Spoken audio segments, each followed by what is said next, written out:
Le genre. Donc le genre, ça parle des différences non biologiques entre filles et garçons. Toutes les différences qui ne sont pas dans le corps.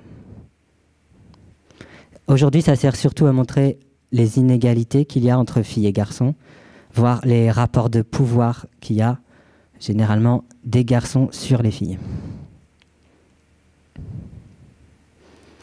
Ensuite, l'identité de genre, c'est autre chose. C'est une expression pour parler du genre qu'une personne s'est construit.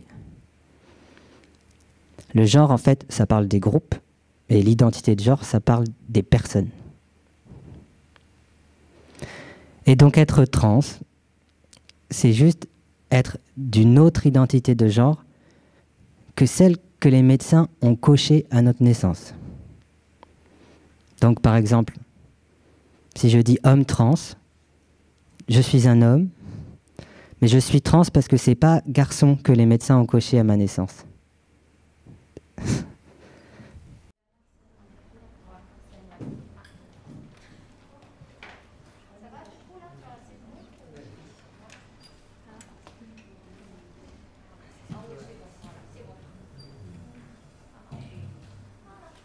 Je vais me présenter très vite. D'abord, je vais vous montrer un peu qu'est-ce que j'ai prévu pour cette petite présentation. Voilà, je vais vous montrer qui parle, pourquoi, qu'est-ce que c'est cette histoire d'identité sexuelle, les mots que moi je préfère employer, c'est-à-dire sexe, genre, orientation, toute l'histoire qu'il y a derrière ça, les normes, les stéréotypes, les transitions, qu'est-ce que c'est être trans avec un ou des handicaps, et mes sources, et puis des ressources, et on terminera par les questions que vous voulez. Je vais parfois utiliser des mots difficiles, mais je vais essayer de les expliquer au maximum si besoin. Donc, c'est moi, Ellie Boué. Donc, mon pronom, c'est il, c'est-à-dire on parle de moi au masculin. Enfin, c'est ce que je demande, en tout cas. Je suis un homme trans, et je suis en situation de handicap invisible. Moi, j'ai plutôt l'habitude de faire des choses interactives avec des petits groupes qui apportent ce qu'eux-mêmes ont comme idée sur les sujets. Donc là, c'est un peu... Je ne suis pas très habitué à cette façon de faire. Du coup, si vous voulez poser des questions pendant, ça ne me dérange pas du tout. Au contraire. Donc, je suis militant au planning familial depuis 2017. Je suis éducateur à la vie affective et sexuelle. Je suis référent au confédéral sur agir avec les personnes LGBTQI+. Et je suis formateur sur l'accueil des personnes trans. J'ai aussi une expérience dans le monde, entre guillemets, de l'autisme et de l'analyse appliquée du comportement.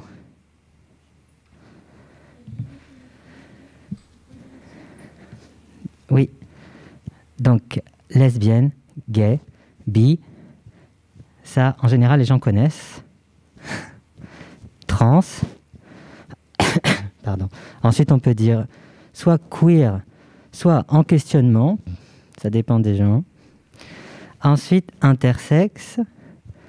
Et plus, c'est pour dire que c'est pas une liste qui a une fin. Voilà. Est-ce que c'est plus clair ?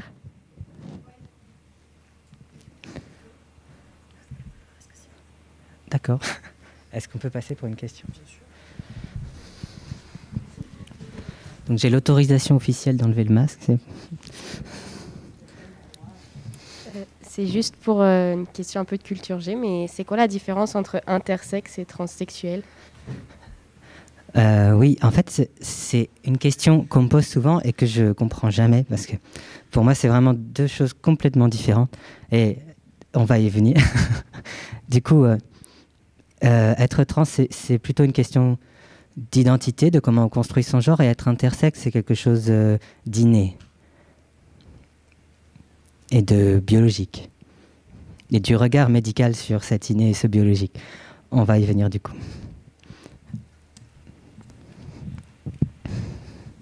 Alors pourquoi je suis là ? Donc j'ai été invité après un atelier que j'avais fait pour le planning des Bouches-du-Rhône sur autisme et transidentité.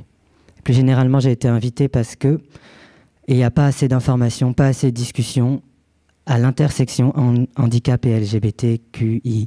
Là, j'ai ajouté un A, vous vous demandez peut-être pourquoi. Donc il y a plusieurs façons d'écrire ce sigle, hein. Le A en général, c'est pour asexuel ou aromantique.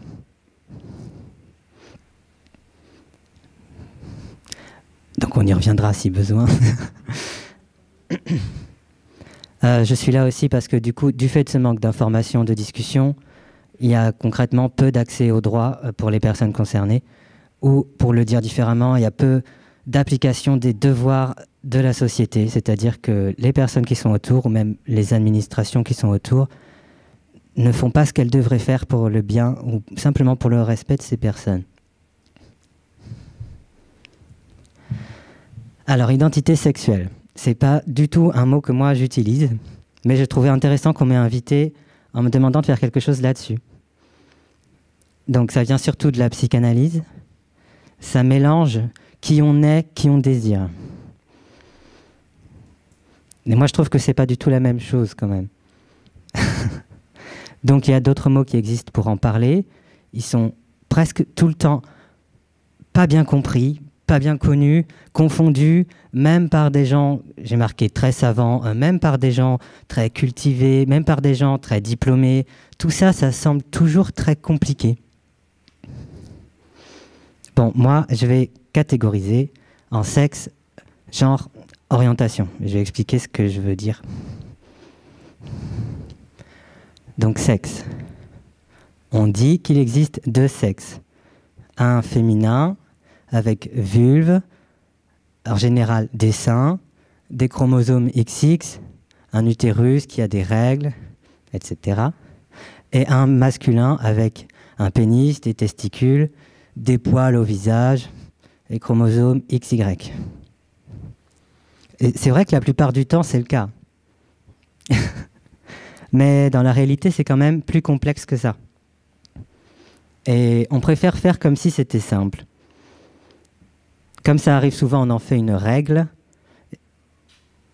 et ça devient la norme. Donc je reviendrai là-dessus.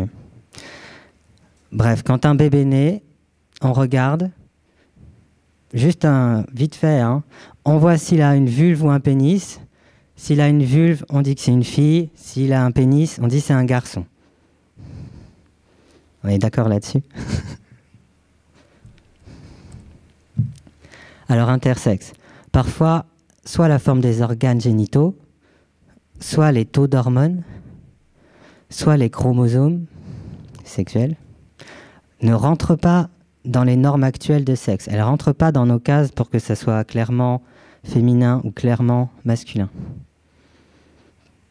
Et donc, ça s'appelle être intersexe. Pour les gens qui voudront beaucoup plus d'informations là-dessus, il y a une association qui existe, qui s'appelle Collectif Intersexe et Alliés, qui travaille beaucoup pour faire mieux connaître ce que c'est. Voilà. Et qui se bat pour ses droits parce qu'aujourd'hui, encore en France, pour assigner un genre à une personne intersexe, on n'hésite pas à modifier son corps, même sans son accord. Donc j'ai noté noir sur blanc, c'est un crime, même si c'est quelque chose qui est pratiqué tous les jours dans les hôpitaux français. C'est condamné par plusieurs instances européennes. Après, il n'y a pas seulement des chirurgies sur des enfants, ça va être par exemple un traitement hormonal tout au long de la vie, sans l'accord de la personne et en pensant que ça va faire que comme ça, elle pourra mieux être une fille ou mieux être un garçon. Bien sûr, c'est pas malveillant, hein, derrière. On fait ça, on dit que c'est pour son bien. Sauf que les personnes qui sont intersexes, qui ont grandi, aujourd'hui, elles disent « arrêtez de faire ça ». Ça, c'est une image qui vient d'une de leurs vidéos pour expliquer ce que c'est. Pour expliquer qu'il faut protéger les enfants intersexes. Vous voyez, on a besoin de cocher soit la case fille, soit la case garçon, alors que le corps de l'enfant là, il ne rentre pas dans ces cases.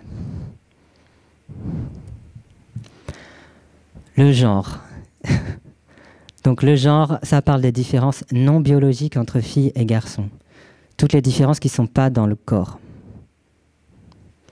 Aujourd'hui, ça sert surtout à montrer les inégalités qu'il y a entre filles et garçons, voire les rapports de pouvoir qu'il y a généralement des garçons sur les filles.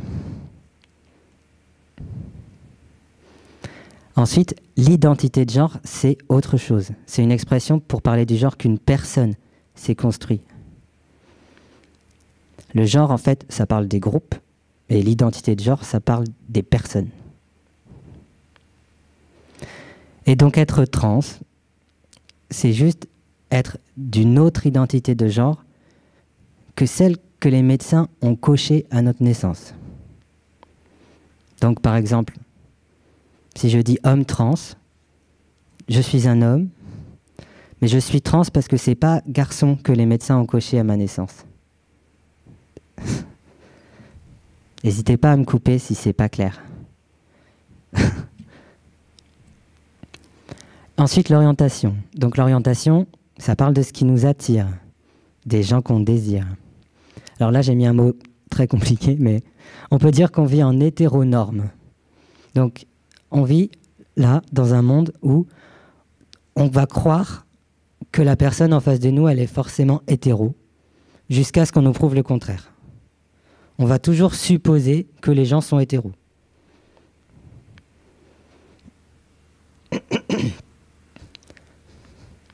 Bon, en France, être lesbienne, gay ou bi n'est plus interdit.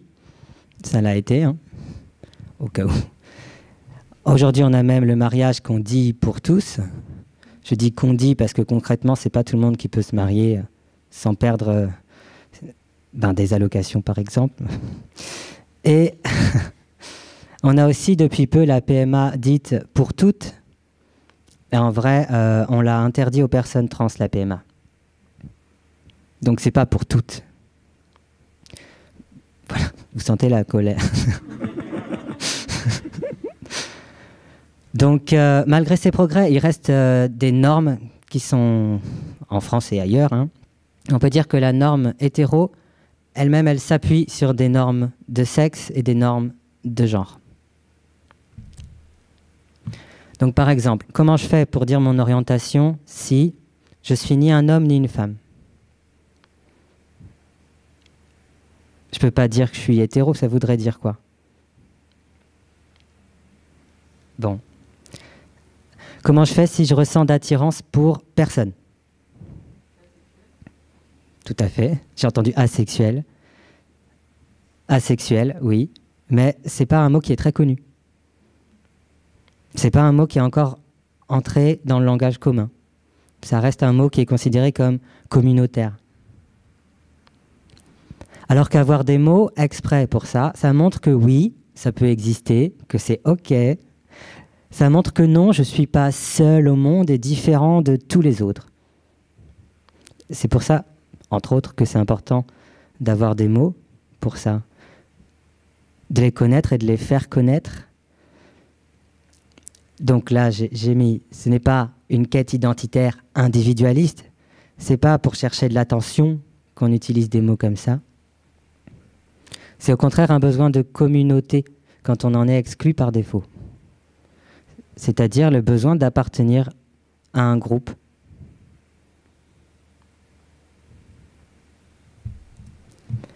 Alors là, je vais vous tartiner d'un peu d'histoire, mais j'ai quand même fait très simpliste. Donc, être trans, c'est surtout sur ça que je vais m'axer. C'est pas nouveau, même si on peut croire que c'est la mode. Dans plein de pays, à plein d'époques, on trouve des personnes trans et plus de deux genres. Mais, pour faire court, quand certains rois sont allés faire la guerre et coloniser d'autres pays, ils ont obligé d'autres peuples à n'avoir que deux genres dans leur société, que hommes et femmes, rien d'autre, et pas de personnes trans. Or, quand on essaye d'empêcher les personnes trans de vivre, c'est là que ça devient difficile d'être trans. Mais sinon, ça va.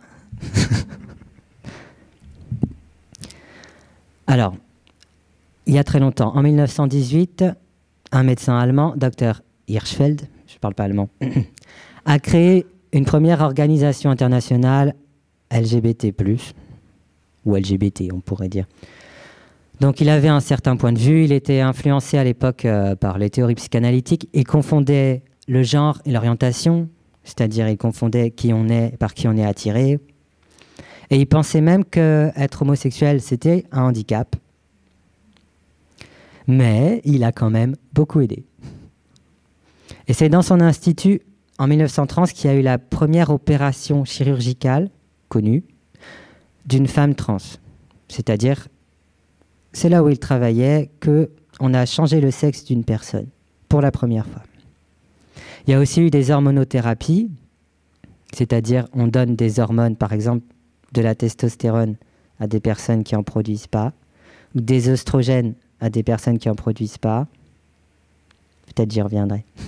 Et à cette époque aussi, il y a eu les premiers changements de papier.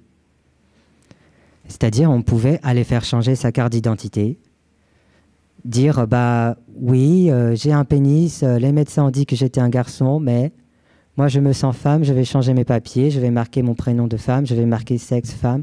Ça c'était possible en 1930. C'est bizarre, hein? Qu'est-ce qui s'est passé après?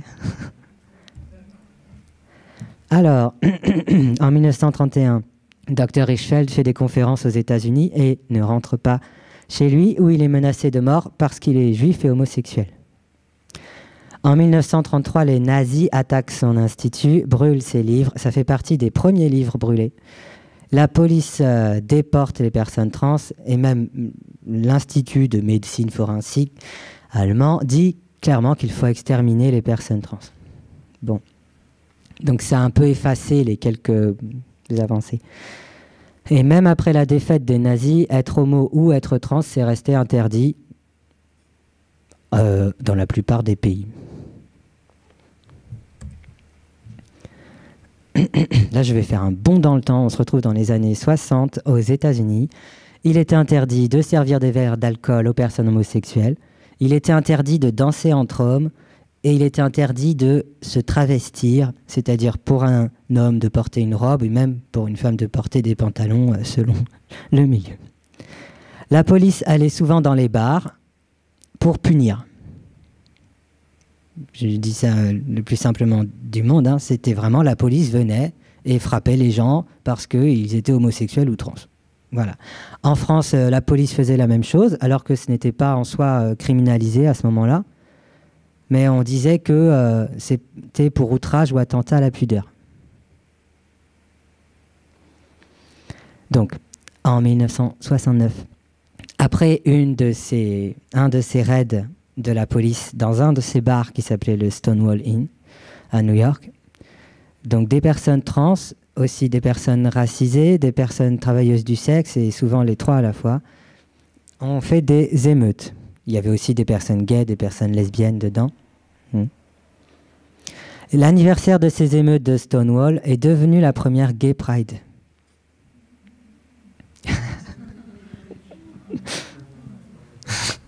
J'adore ce bruit.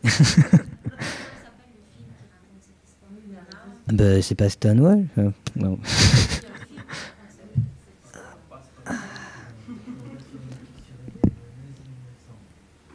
Oui, il y a un documentaire, c'est vrai, je crois que c'était sur Marsha Johnson, qui était une des personnes meneuses de cette émeute.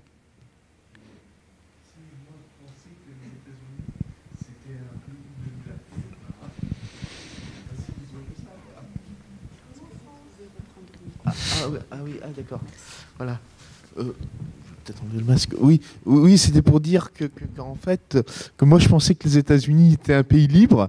En fait, là, on voit que les États-Unis, c'est pas un pays si libre que ça. Et même là, la France, enfin, dans les années 60, quoi. Bon, maintenant, je pense que ça s'est un petit peu amélioré. Enfin, j'espère, quoi. Oui. C'est un pays où une certaine population était libre.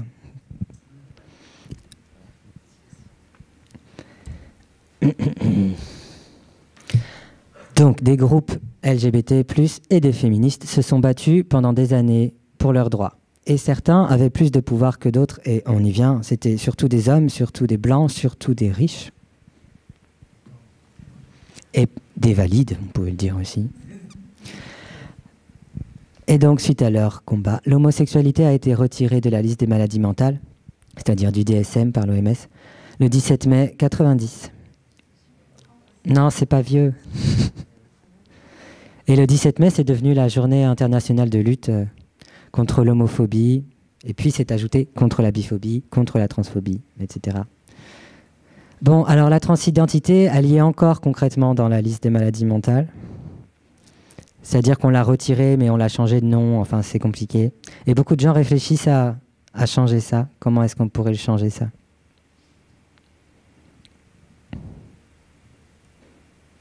N'hésitez pas s'il y a des questions. C'est quoi la transidentité? Oui. Alors là, d'habitude, je ferai intervenir le groupe pour que quelqu'un essaye d'expliquer. Est-ce que quelqu'un veut faire ça? Oui? Avec le micro? Ah!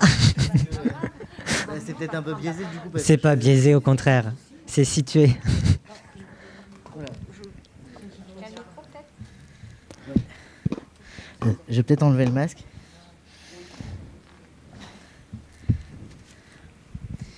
Bonjour. Comme disait Ellie tout à l'heure, être trans, c'est quand le genre... Comment dire ça? C'est compliqué. Le genre le genre dans lequel on vit n'est pas le genre qui a été coché à la naissance par les médecins. Voilà. Et ou pas, on décide de changer physiquement ou pas, ça dépend. Moi, par exemple, voilà. Moi, comme Zélie, il y a eu les hormones, j'ai fait des interventions. Mais j'aurais pu décider de ne pas le faire. Ça, c'est... Il n'y a pas une façon d'être trans, en fait. Chaque personne trans est trans comme je vais dire comme elle le veut, mais non, en fait. Comme elle en a besoin. Voilà, merci. Donc, voilà. En fait, il n'y a pas une définition de la transidentité, parce que vous demandez à deux personnes trans, elles vous donneront deux définitions différentes, quoi. Voilà. Merci. Est-ce que c'est plus clair? Oui, ça l'était, mais on ne sait jamais comment c'est écouté, entendu.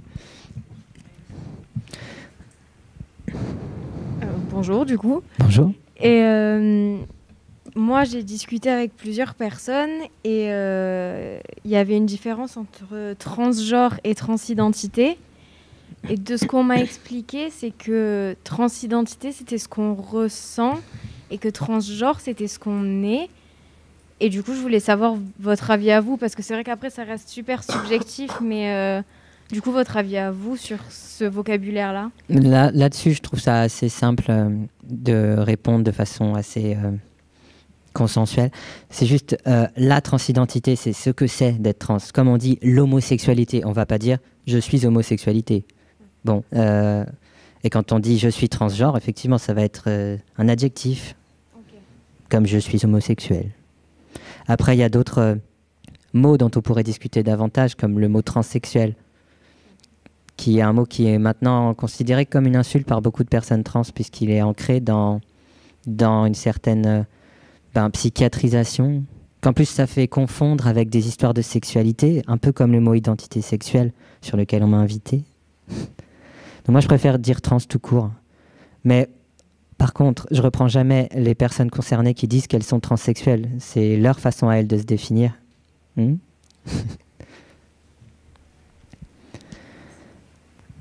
Est-ce que c'est plus clair? Est-ce que ça répond? Ok. Donc, bien sûr.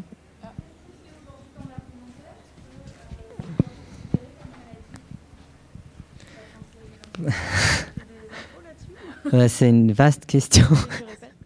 Oui. Donc je disais, qu'est-ce qui fait dans l'argumentaire que la transidentité est encore considérée comme une maladie? Alors il y a plusieurs facteurs qui font que c'est encore considéré comme une maladie. Le plus simple et le plus embêtant à mes yeux, c'est que simplement c'est comme ça que les psychiatres apprennent là-dessus et c'est comme ça qu'ils continuent d'enseigner là-dessus. Voilà. Et après, il y a d'autres enjeux du type prise en charge par la sécurité sociale. Comment on fait pour demander des soins si ça n'est pas une maladie?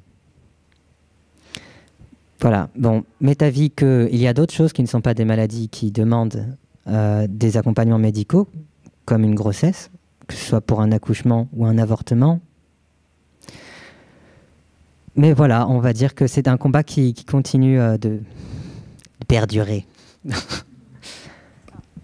Et justement, on va y venir à l'hôpital public. Est-ce que c'était clair comme réponse? Merci. Oui?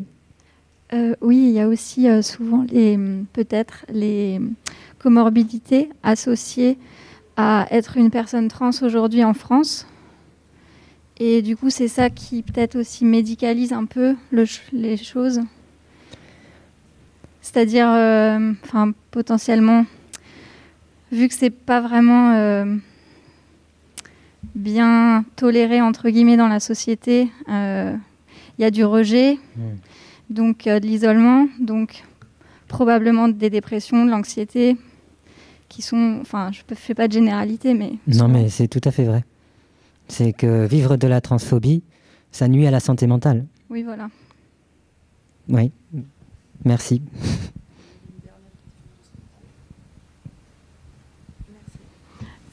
Pour le deuxième point, oui. C'est quoi une société savante? Oui, ce sont des professionnels de plusieurs disciplines qui se rejoignent pour traiter d'un sujet spécifique. Comme l'Académie de médecine. Bon, la société savante qui traite de transition en France aujourd'hui. Elle a été fondée par une dame qui s'appelait Colette Chilan et qui était psychanalyste et qui pratiquait des thérapies de conversion sur les personnes homosexuelles. Donc il y a un certain historique. Ouais, bon. Voilà, donc depuis 2016, pardon, il n'y avait plus de questions jusque-là. Si. Colette Chilan, C-H-I-2-L-A-N-D. J'ai l'impression d'être à une question pour un champion. Non. Donc, depuis 2016, en France, on peut changer le sexe sur ses papiers sans preuve médicale, donc sans demander l'avis d'un médecin. Il faut quand même passer devant un tribunal. Bon. Mais c'est quand même un gros changement parce que ça veut bien dire que notre identité de genre est reconnue par l'État, quel que soit notre corps. Mais vas-y.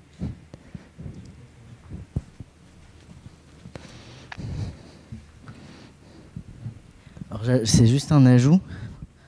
Faut savoir que donc maintenant, oui, là, le changement de genre, on le fait par le tribunal, mais la grosse avancée surtout, c'est que maintenant le changement de prénom se fait seulement en mairie.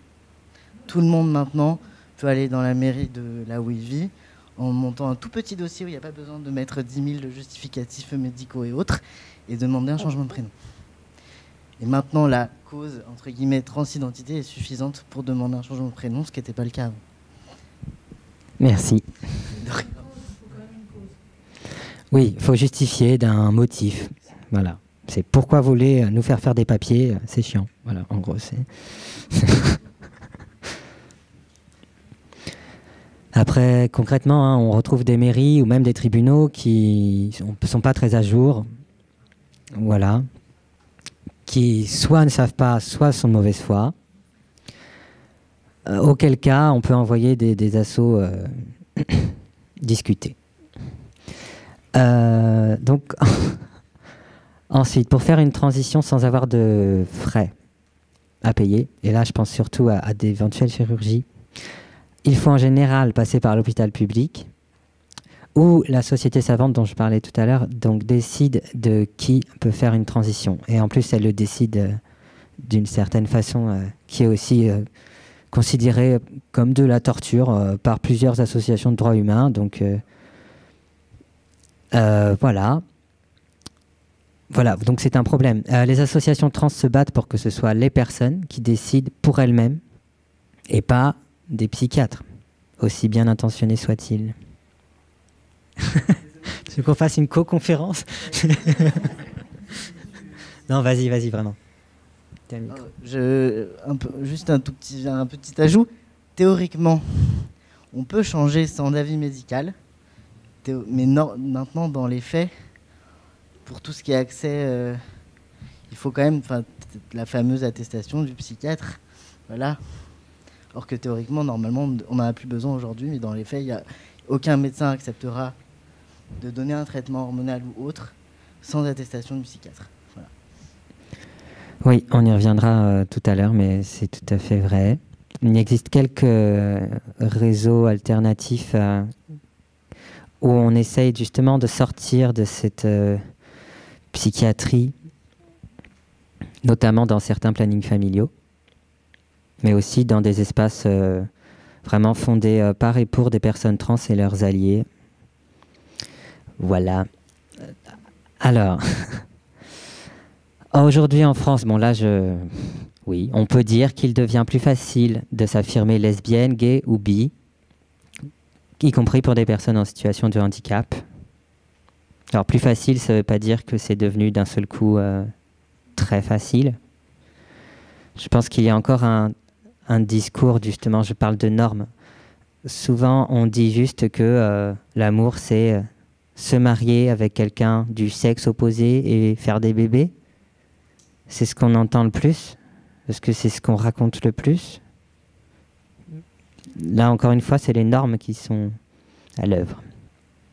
Bon, mais enfin, donc je vois de plus en plus d'autres personnes concernées qui arrivent à s'affirmer lesbiennes ou gays ou bi ou d'autres orientations. La transidentité, par contre, reste, il me semble, plus perturbante. Oui, oui. Moins envisageable, donc. Surtout par les personnes qui s'occupent de personnes en situation de handicap. Et pourtant, ça nous concerne aussi. Donc là, je ne développe pas trop, mais les théories CRIP sont liées aux théories queer, mais très peu parlées en français, c'est pour ça que c'est des mots anglais. Et pour plus d'informations, vous pouvez regarder le travail de Charlotte Puiseux. Il n'y a pas de questions, là? Ouais. Alors, tous les deux déjà en commun le fait d'être des insultes au départ. Queer, c'était vraiment le tordu sexuel. Et crip, c'est l'handicapé, mais de façon péjorative.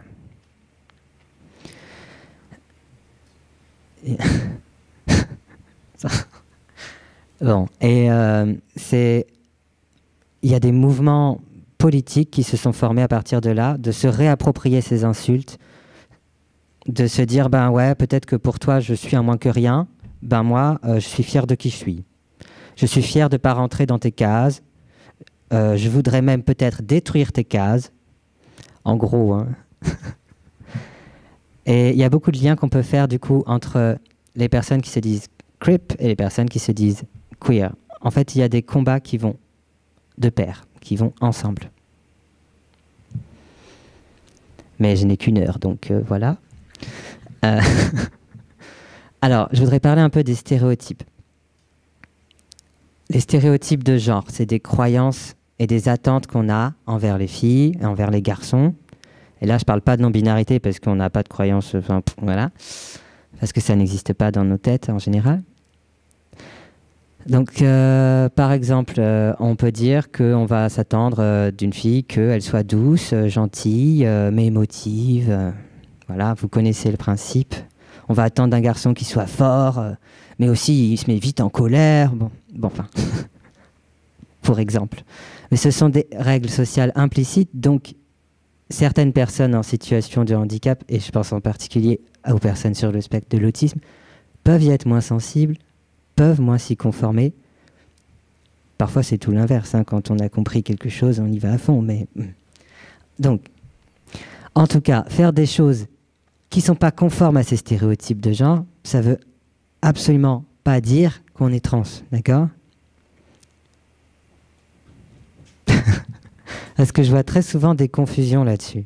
Par exemple, oh là là, mon garçon, il aime bien porter des robes. Vous croyez que qu'il se prend pour une fille. Alors là, non, vous n'avez pas compris. Ça peut être juste un garçon qui aime porter des robes. Par contre, s'il dit « je suis une fille », là, c'est peut-être pas un garçon. N'hésitez pas à intervenir. Hein. Une petite image extraite d'une vidéo pédagogique sur « c'est quoi un stéréotype ?» Voilà.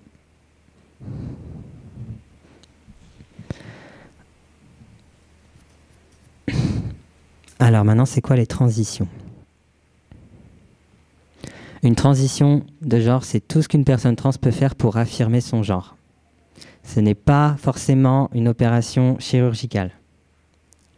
Tout de suite, la première chose qui vient aux gens quand je parle d'avoir fait une transition, c'est ça. C'est « Ah, il a changé de sexe !» Non. Alors peut-être, mais ça ne vous regarde pas, en fait. Donc il y a tout plein de choses, et ça passe en particulier par des changements de langage. Ça passe par un changement social. Ça va dire « Maintenant, je veux que tu m'appelles machin » ou « Maintenant, je veux que tu arrêtes de dire que je suis belle, je veux que tu dises que je suis beau. » Ça change déjà beaucoup de choses pour la plupart des personnes trans.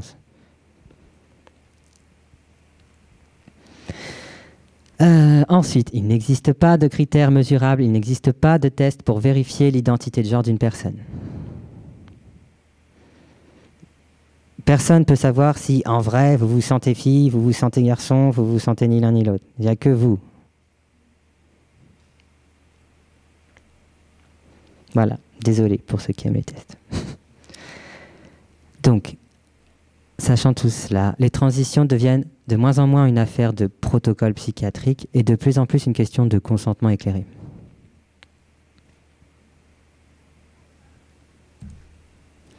Dans les faits, une attestation psychiatrique est encore souvent demandée. Pour plusieurs raisons, mais la principale, c'est que tout le monde a peur que la personne se trompe et regrette. Pourtant, les détransitions sont très rares. Vraiment très rares. Et c'est encore plus rare de vouloir vraiment un retour en arrière. Ce qu'on appelle les détransitions, en fait, le plus souvent, c'est des personnes qui vont plutôt s'affirmer non-binaires. Après s'être dit homme ou femme. À la fin, je vous mettrai quelques sources pour vous montrer que je dis pas ça, je sors pas ça de mon chapeau.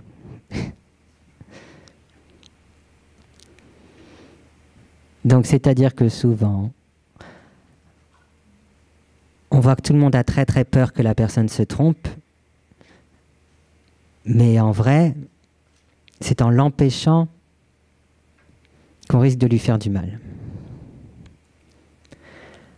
Bon, il faut aussi garder en tête que beaucoup de démarches de transition sont sans risque et même totalement réversibles, comme essayer un nouveau prénom, essayer un nouveau pronom, essayer de nouveaux habits, essayer un binder, quelque chose pour aplatir la poitrine, essayer un soutif rembourré, ça s'enlève si besoin.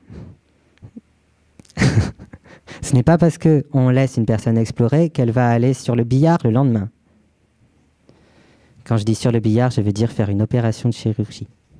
D'accord ? Ça n'a rien d'obligatoire. Rien du tout.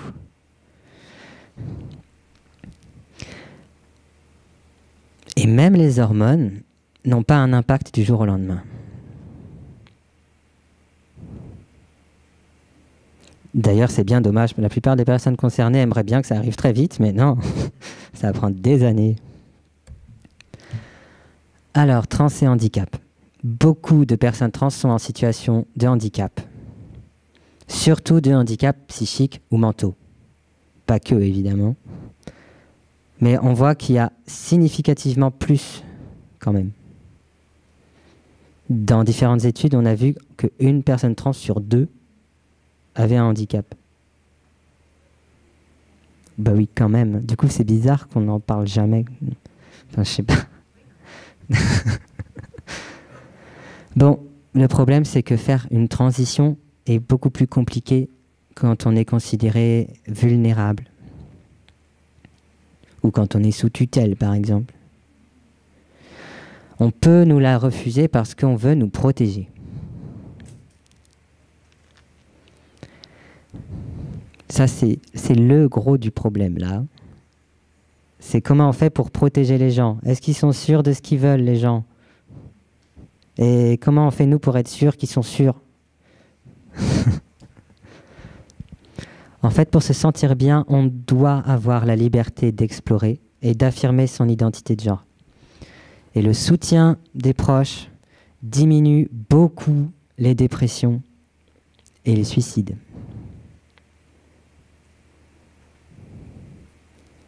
Il vaut mieux avoir exploré, se dire bah finalement ça me va pas, plutôt qu'en avoir pas le droit du tout.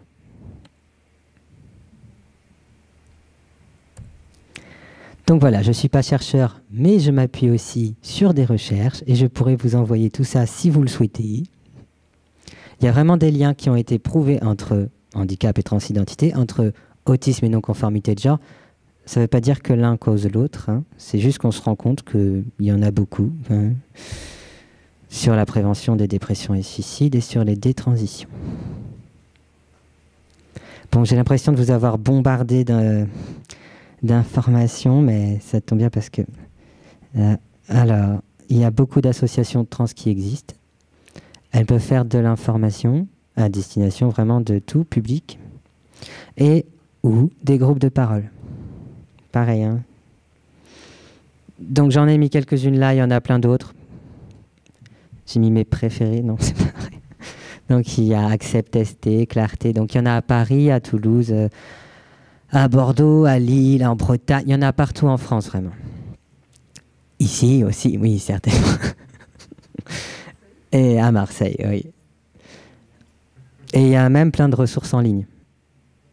C'est-à-dire, si vous vous posez des questions sur, ok, il a parlé des hormones, mais c'est-à-dire, ça fait quoi exactement? Il y a des brochures en ligne, par exemple, sur le site de Outrance ou sur le site de Chrysalide. Je ne pense pas qu'elle soit forcément facile à lire et à comprendre, mais ça peut être chouette de le lire à deux, par exemple.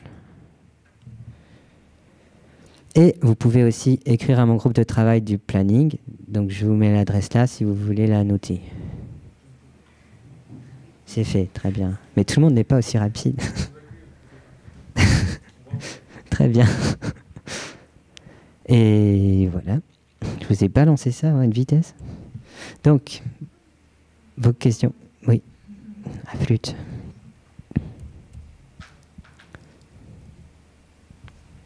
Je vais vous la mettre en grand.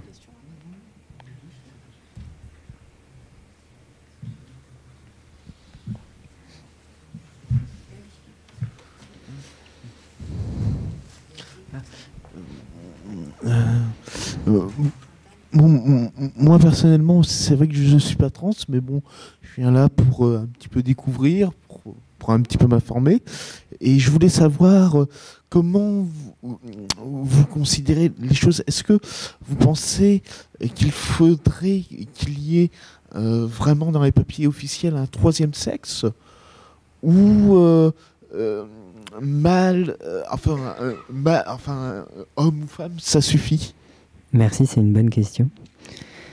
Il y a quelques personnes qui voudraient qu'il y ait un troisième, mais moi, ça ne me va pas. Moi, je préférerais qu'on enlève le sexe sur les papiers parce que ça sert à rien. Et oui, mais voilà. Et puis, quand on met un troisième sexe dans les papiers qu'on pourrait cocher à la naissance pour les intersexes, par exemple, on peut se dire c'est une bonne idée, sauf qu'en fait, ça a déjà été expérimenté et ça ne marchait pas du tout. Ça faisait très très peur aux parents de cocher cette case. Du coup, ils faisaient encore plus de trucs pour cocher les cases filles ou garçons. Donc ça ne réglait pas du tout le problème. Voilà.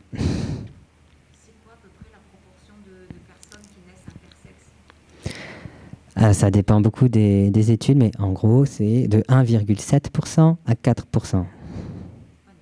Non, c'est pas du tout négligeable. On peut dire que c'est comparable au nombre de personnes rousses dans la population blanche. Vous sentez les phrases toutes faites, oui. Tout à fait.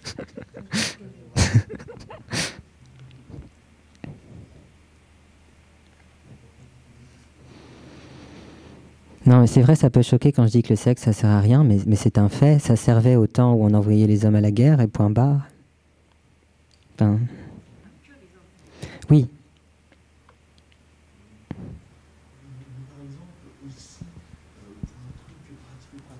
Excusez-moi. Pour quelque chose de pratique ou pratique, pour envoyer une lettre à une personne, si on ne connaît pas le sexe, on met comment, madame, monsieur enfin, une lettre, mais une lettre qui est formelle, qui est administrative. On ne peut pas mettre un simple bonjour dans une lettre administrative, ou alors il faudrait peut-être changer la norme. Enfin, je ne sais pas, qu'est-ce que vous en pensez? C'est des trucs bêtes, mais... Non, c'est pas bête du tout. C'est des détails du quotidien qui montrent bien à quel point, effectivement, c'est la norme. Parce qu'on peut être considéré comme mal poli si on ne commence pas par madame ou monsieur. Et même dans les commerces, on enseigne aux vendeuses, j'allais dire, à dire bonjour madame, bonjour monsieur. Mais en faisant ça, on ne parle pas vraiment de l'identité de genre de la personne. On parle de ce que nous, on a déduit, de ce que nous, on a vu. On va dire, ah, il y a des seins, ça doit être madame. Ah, il y a une moustache, ça doit être monsieur. Et puis parfois, c'est la dame qui a une moustache. On se trompe, c'est l'horreur. Bon, moi, ce que je fais dans ces cas-là, c'est que je ne genre pas la personne tant qu'elle l'a pas fait. C'est-à-dire, je vais pas te parler au masculin ou au féminin tant que je t'ai pas entendu parler de toi au masculin ou au féminin. Alors, évidemment, ça demande, comment dire, de casser des vieux réflexes omniprésents. Et bon, au pire, on peut rester comme d'habitude, et puis quand on se trompe, on se corrige, et puis voilà. Déjà, accepter de se corriger, ce serait un grand pas. Et c'est beaucoup de monde qui refuse.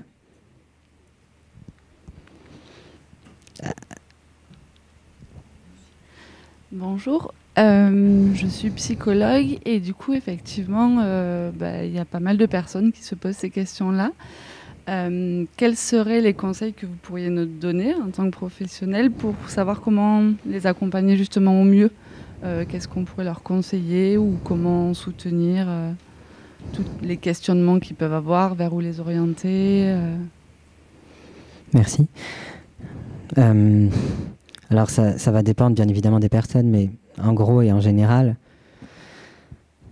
ce qui aide beaucoup, c'est de retrouver un sens communautaire, c'est de retrouver d'autres personnes qui sont passées par les mêmes expériences. Enfin, je dis ça aussi parce que je suis là en tant que personne concernée, mais ça reste l'auto-support qui est le plus efficace, en fait. Et après, on peut avoir besoin de l'aide d'une psychologue pour diverses raisons, et c'est vrai que ça peut être un sacré pilier quand c'est pas une psy transphobe. Les autres conseils que je pourrais vous donner, c'est ce qui est possible à faire aussi, ça peut être de la médiation avec la famille.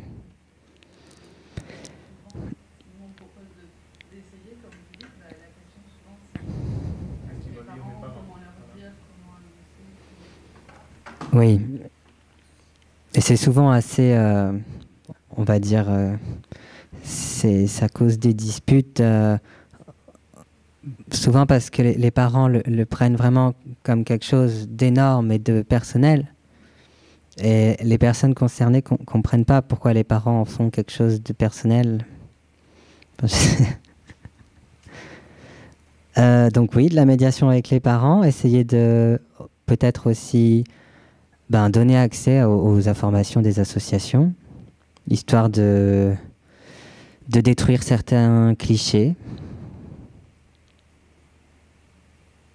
Après, je pense que simplement de l'écoute active, ça suffit déjà. Enfin, avoir un espace où on puisse parler de ça sans se prendre en pleine face tous les stéréotypes sur les personnes trans, c'est déjà énorme.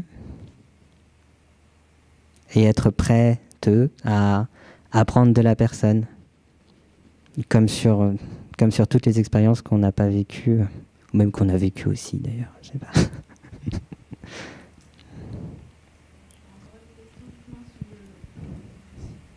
Sur tout ce qui est autour du parcours effectivement de transition, vous parlez des hormones ou des opérations, toutes ces questions-là. Pareil, sur ces sites, du coup, il y a des informations sur à quoi les personnes vont être confrontées ou les réactions.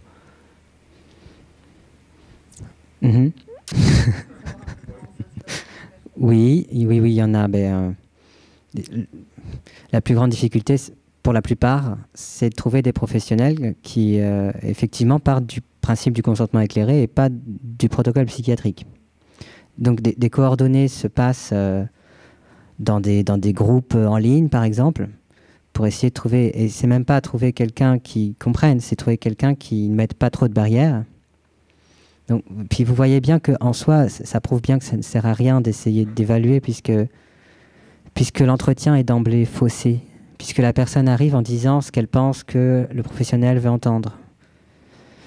Bon, du coup, c'est ça le principal obstacle, c'est trouver les pros qui veulent bien donner l'accès à ce dont on a besoin.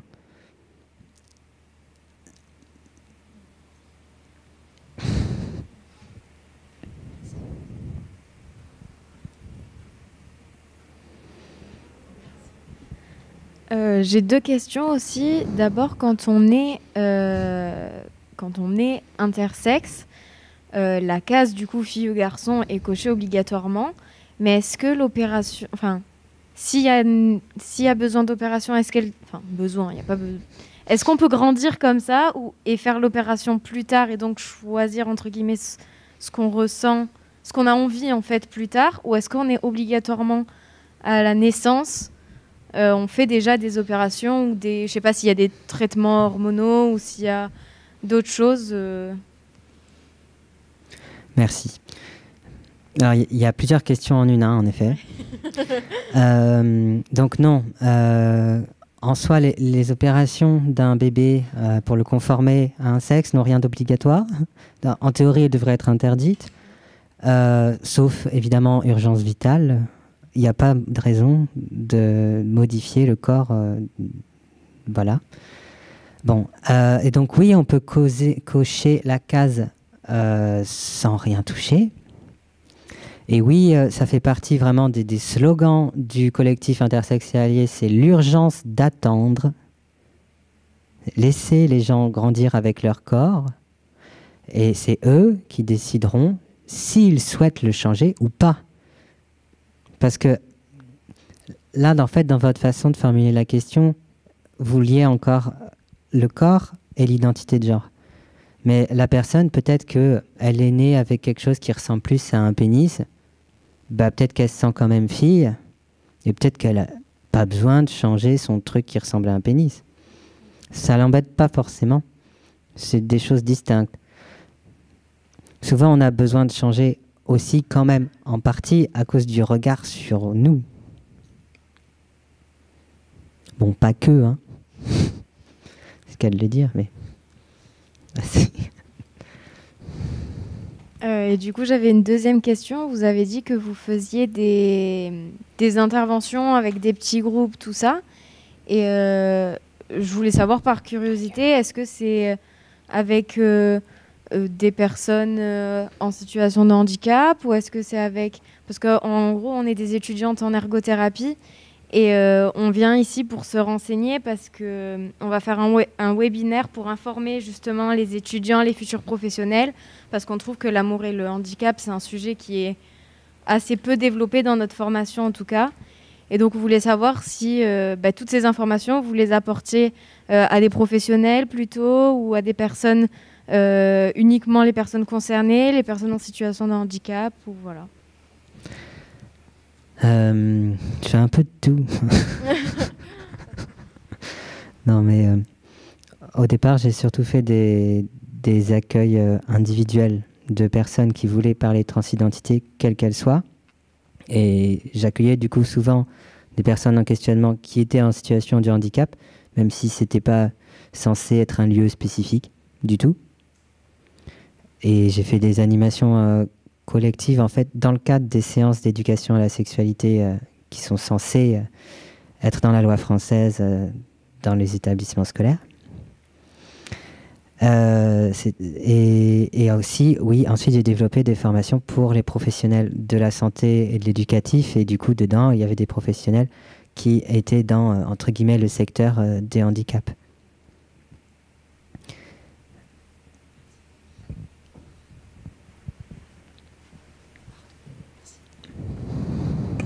Bonjour. Moi, je me demande quel est le frein qui fait que c'est pas possible d'enlever le sexe sur les papiers d'identité. Et est-ce que la lutte contre les discriminations de genre, entre autres, n'est pas un appui suffisant pour enlever ce sexe, ce genre? Merci. Ben, il y a eu des tentatives, notamment d'une personne militante intersexe, ne serait-ce que pour retirer le sexe sur sa carte, et pas sur l'ensemble des textes de loi, en France. Hein. Et on lui a répondu que c'était impossible parce que ça modifierait les fondations même de la loi française. C'est-à-dire que c'est vrai, notre loi est tellement fondée sur l'affiliation par l'homme et la femme, que si on supprime homme-femme, oh là là, les législateurs seraient complètement perdus. Voilà, et pas que les législateurs, enfin. Pour moi, ça va avec ce que j'essayais d'aborder en vitesse tout à l'heure avec l'hétéronorme. On a besoin de garder femmes et hommes pour continuer à fonctionner comme ça, pour continuer à garder ces rapports de pouvoir-là.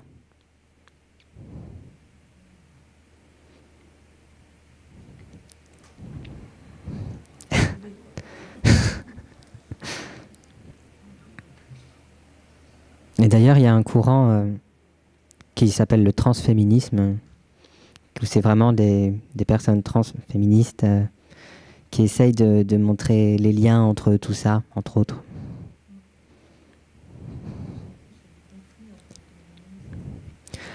Alors, tout ça est bien exagéré dans les médias. Oui, il y a certains groupes qui se disent féministes et qui veulent exclure les personnes trans. Et c'est vrai que c'est en train de prendre de la place. Ça prenait déjà de la place aux États-Unis et au Royaume-Uni. Maintenant, ça commence à s'entendre davantage en France. Ce qui va logiquement de pair avec la visibilité gagnée par les personnes trans. C'est le retour de bâton, comme on dit. Voilà, ça s'appelle des TERF. Oui. C'est pour... alors, je vais vous le faire sans l'accent. C'est pour les trans-exclusionnaries radicales féministes. En vrai, j'ai fait un lexique. Oui.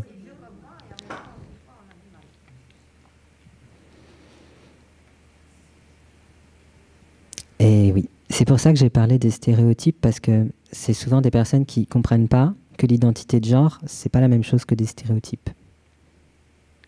Donc elles ont l'impression que les personnes trans reproduisent des stéréotypes, et donc que c'est pas féministe, quoi. Alors qu'on peut être un homme trans et porter des robes et du vernis et du rouge à lèvres ou que sais-je.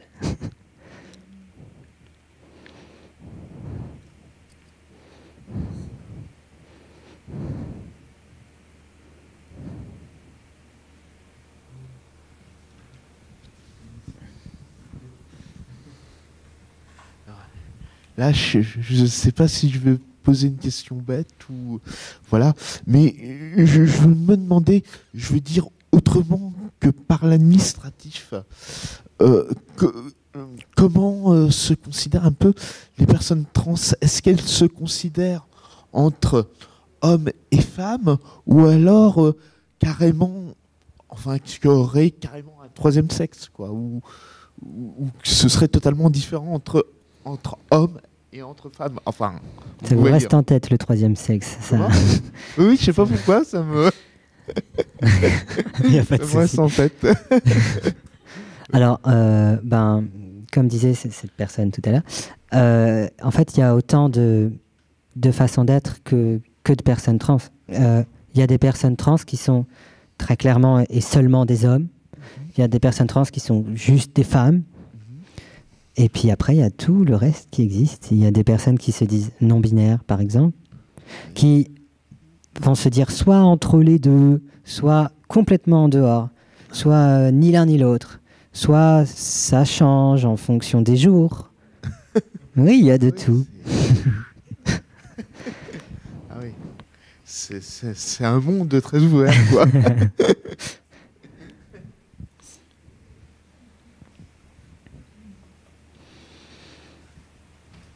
pas peur de vous tromper, vous savez. Si vous savez pas comment parler à quelqu'un, demandez-lui.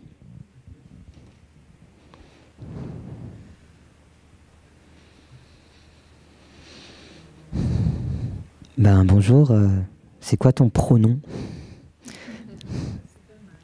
Alors après, c'est pour ça que moi je le présente tout de suite. Parce que ça, j'essaye de rendre ça normal. En tout cas, dans les petits mondes que je fréquente. Puis je sais que comme ça, je vais pas aller demander à la seule personne qui me paraît un peu bizarre. Comme ça, je donne l'opportunité à tout le monde de me donner son pronom.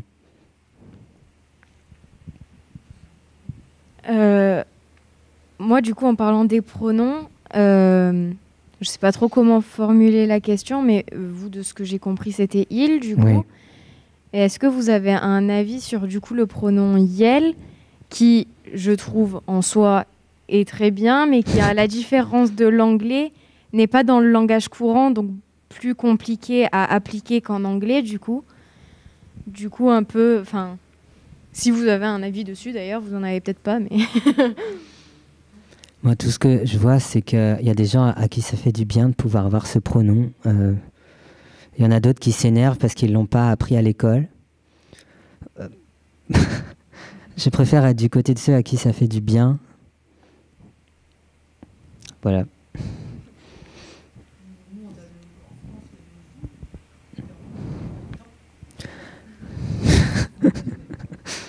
Moi, je le vois comme ça.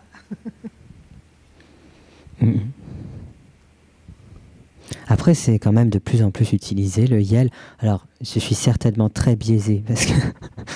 mais j'ai quand même l'impression qu'au moins dans des cercles, certains cercles féministes, on essaye de l'utiliser un peu plus pour parler des groupes en général. C'est aussi une forme d'écriture inclusive. Pour arrêter de penser que au masculin tout le temps.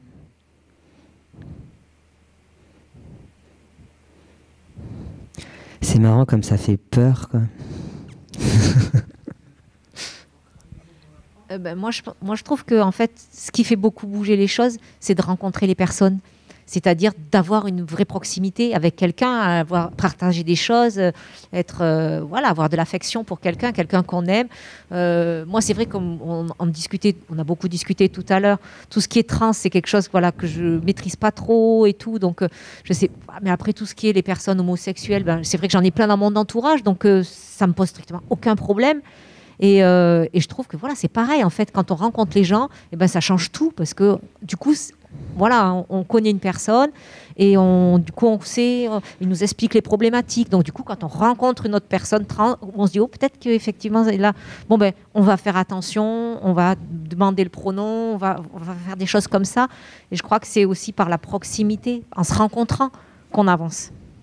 Donc merci vraiment pour cette présentation parce que voilà, je trouve que c'est très abordable et ça me remet bien les choses claires.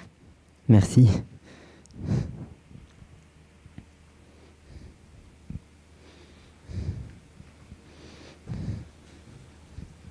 Bonjour. Bonjour. Et je posais la question, et notamment sur les sources que vous aviez en termes de personnes atteintes d'autisme. Et les groupes de parole, peut-être ça ne marche pas vraiment.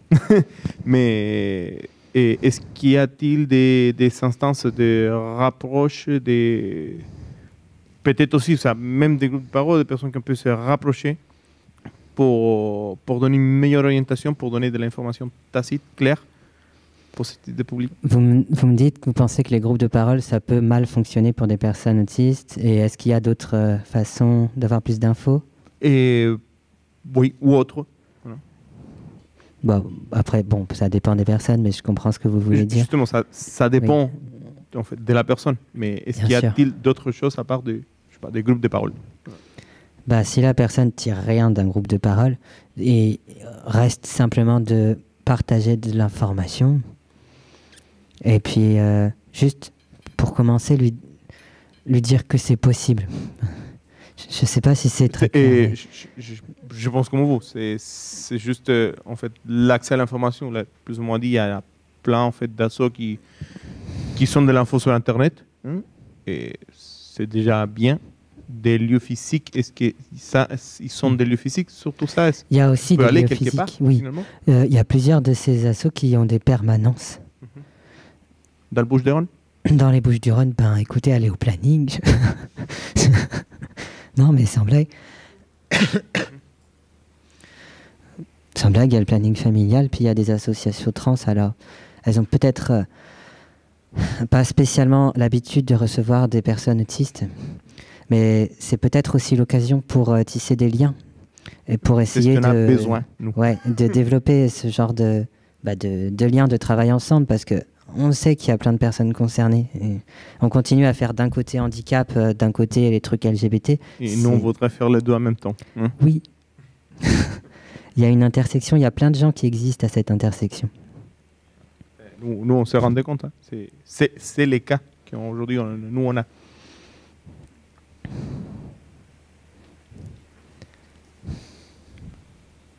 qu'il reste des questions avant de clôturer? Peut-être la dernière question, parce qu'après, il y a une conférence à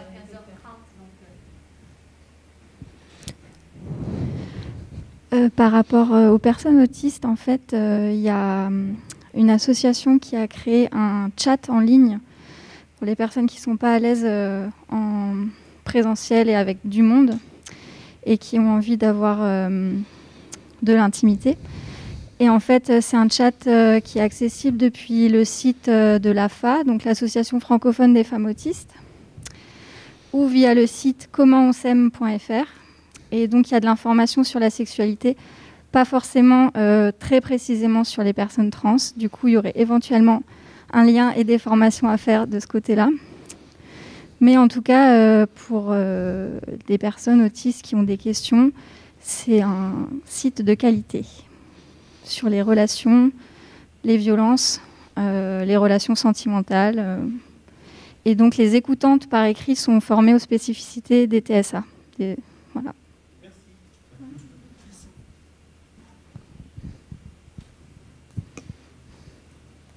Si on peut, juste une dernière question avant de terminer. Ouais, ça va être très très rapide. Très rapide. Ce que je vous disais tout à l'heure, c'est super important. Il faut des ponts entre le handicap et le monde LGBT. Moi, je suis investi aussi beaucoup dans mes temps dans la thématique LGBT, parce que je fais partie du centre inter-LGBT de Paris, et je crois que c'est hyper important aussi de faire des ponts, de former à la fois les professionnels sur le handicap, mais aussi de former aussi les actions LGBT au handicap aussi. Parce qu'il il faut plus, parce que dans le monde LGBT, il y a aussi des problèmes d'activité aux associations, problèmes d'activité par rapport aux loisirs et tout. Et je pense que c'est important, comme vous avez dit, de travailler sur l'intersectionnalité. Handicap, couleur de peau et homosexualité, et voilà quoi. Parce que moi, je suis à traverser de tout ça. Je vous remercie. Merci à vous. Merci pour ce mot de la fin. Voilà. Merci beaucoup à tout le monde et bonne suite de salon.